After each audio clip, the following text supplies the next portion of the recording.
Hi guys! Welcome back to my vlog. For today's video, punta tayo sa ulingan. Titingnan namin tingnan nyo guys kung paano mag-uling dito sa Pangasinan. Gamit lang ang kahoy. Kasi dun sa Masbate, ang ginagamit na uling, yung balat ng buko. Or buko, ganon. Kaya guys, tingnan nyo, panoorin nyo to. Huwag kayo mag-scroll panoorin nyo hanggang dulo. Guys, palike dyan and subscribe sa YouTube channel namin.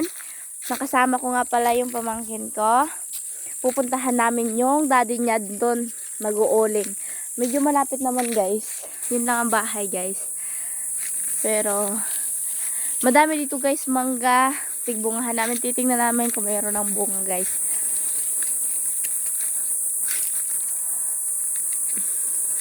Malapit na kami guys.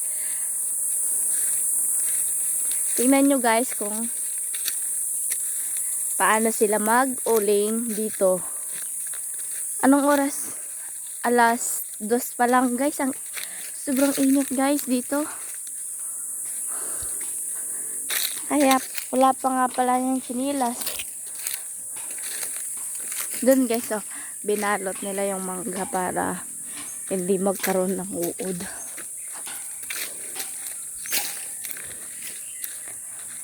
Dito na kami.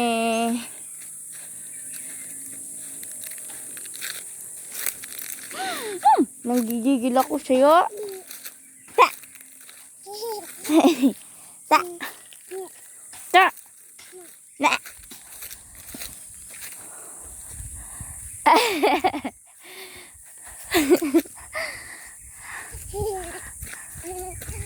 Boss!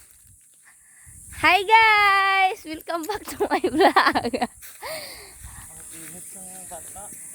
Hindi mga rin natulog.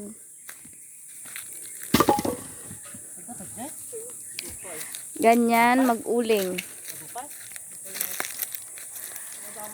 Agad dumanggayam yung ulingin nyo eh.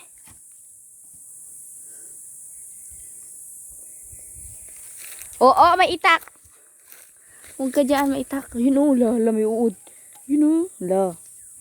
La. Sige. Nagbablog kami.